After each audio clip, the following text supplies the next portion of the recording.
Good evening, gospel revolutionaries around the whole world. Welcome to the bonus room right here in the Queen City. We appreciate you joining us.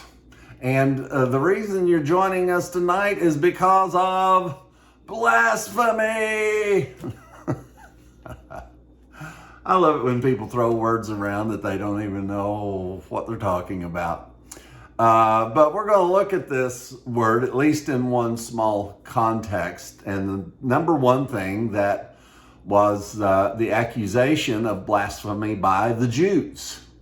It seems the subject hasn't changed. The accusation hasn't changed in 2,000 years.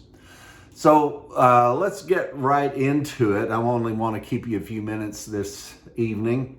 And we're going to John chapter 10. All of these verses are familiar with you. But I want to point out to you that all of this comes out of the book of John that I'm going to be sharing with you. And the book of John, as you know, starts out with, in the beginning was the Word was with God, the Word was God. The same was in the beginning with God. All things were created by Him, and without Him was not anything made that was made. And we beheld His glory. The glory is the only begotten of the Father, full of grace and truth. And the law was given by Moses, but grace and truth came by Jesus Christ, and on and on and on. So what this whole book, there are several themes that run through this letter of John, and but it seems like the one that runs the strongest and the deepest is the singularity of God. The singularity of God. And the utter destruction of anything dualistic whatsoever. What is dualism? Dualism is that there's a God up there and man down here. And dualism is also there's a heaven up there and an earth down here. That's dualism. There's dualism in location and dualism in identity. The Gospel Revolution and Mike Williams Ministries are completely committed to eradicating dualism off of the face of the earth. So if you don't have an interest in that, you're watching the wrong video, you're supporting the wrong ministry, because that is our goal. Because I am absolutely convinced, as is the rest of the team, that dualism is the curse upon this earth. Dualism, what is it? It's self-righteousness. Self-righteousness is the curse that is upon this earth. It's not the bad deeds, it's the self-righteousness that propels so much evil in the earth. And a lot of people would say, well, thinking that your God is self-righteous. No, that is not self-righteous. When you know that you're equal with God, it's everything but self-righteous. Oh, goodness.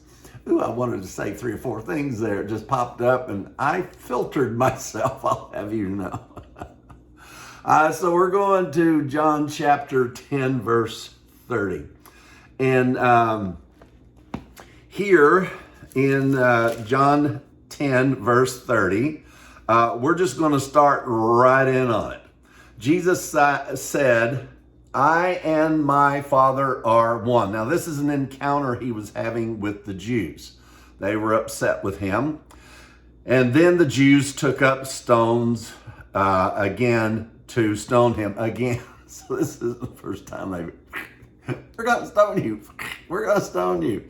But this time they knew for sure they had justification by the laws of Moses to stone Jesus. Yes, by the law of Moses.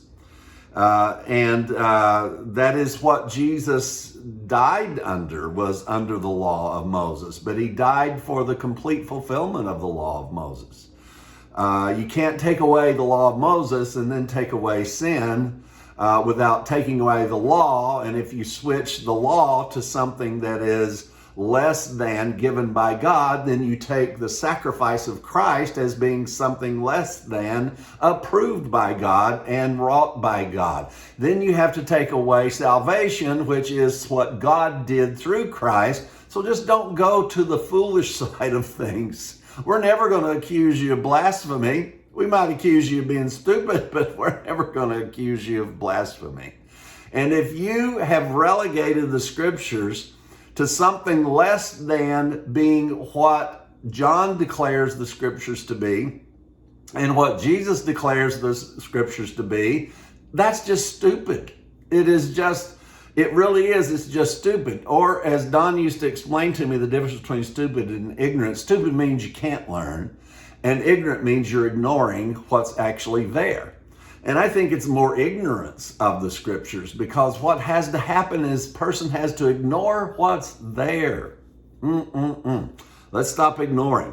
You'll see Jesus gives that admonition even here. He said, I and my Father are one. Then the Jews took up again to stone him. Jesus said unto them, many good works have I shown you from my Father. For which of these works do you stone me?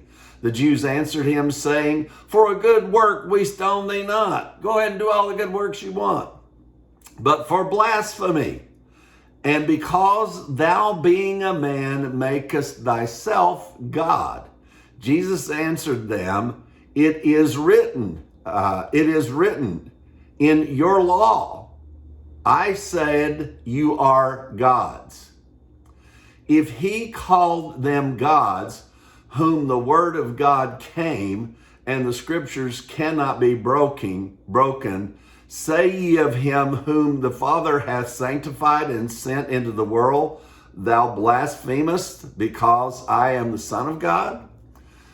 So Jesus has made it very clear. And for all of you who would want to use this where Jesus said it is written in your law, why did he say your law? Because the law didn't apply to Jesus. Jesus was born of the Spirit. And Moses gave the law, and Jesus came to do away with the law. But you have to accept the law to know what was been done away with. And you have to accept the definition of sin to know what you've been freed from. I mean, people have watered this down so much that the work of the cross is absolutely nothing more than just a weekend outing or something that Jesus took in Jerusalem and happened to die along the way. Sorry, this was predestined, premeditated, and brought by God himself. And Jesus said here, let me go back over this. He said, if he called them gods, unto whom the word of God came, and the scriptures cannot be broken. Now, Jesus said that the scriptures cannot be broken. It's just, it's okay to say you don't understand the scriptures. I say plainly, I don't understand all of the scriptures. I understand more this week than I did last week. I understand more more last week than I did the week before. Why? Because we honor the scriptures and we give them the place that God himself has said the scriptures have, and that Moses himself said, and Elijah and Elijah and Jesus and Paul and Peter, James, and John. It's the one thing that all writers and figures in the Bible agree on, is that the scriptures cannot be broken. And Jesus said, if you want to know me, you better go look in the scriptures, because that is where I am truly revealed. And it's not a mirror image either. It is face to face. That is, a mirror image is a reverse, folks. An image you get in a mirror is a reverse image. We're not a reverse image of Christ. We are looking face to face. This is not a mirror. And so now we've got a post up right now that is very clearly assaults dualism. And there's something, when you assault dualism, it absolutely stimulates self-righteousness.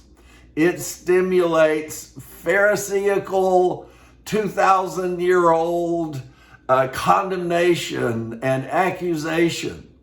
But are we wrong for saying that if there is a God, it's us, and if there is a us, that's God, and that if there's a heaven there, that is earth, and if there's an earth, that's heaven? But see, that's what Jesus came to do. This is what they yelled blasphemy at Jesus for, by saying that he and his Father were one. And they yelled blasphemy. Now, I can never ever tell you exactly how that works. But the one thing I know, whether I know how it works or not, I know it's truth. You see, you have to accept what is truth maybe long before you completely understand the truth. You say, how do you do that? You have to trust the source. If you trust the source, you can find the truth. And a lot of people have arrived at what they think is truth because they've trusted the wrong source. You simply do have to take time and decide what it is you're going to listen to, what it is you are going to accept as truth. You can listen to anything you want, but it's up to you to decide who's telling you the truth. And what is the truth? Well, the truth is Christ and Christ alone. There is nothing else that is truth. So now staying in the book of John, let's go to chapter 17 and look at verse 21. Now remember, this is still the same book. It started out that in the beginning was the Word, and the Word was God, and with God, and the very same chapter where Jesus said they were ready to stone Jesus for saying that he and God were one. And now, just in case we're confused about us being one with God, let's look in the very same book and see how Jesus followed up on this. In chapter 17, Jesus is praying.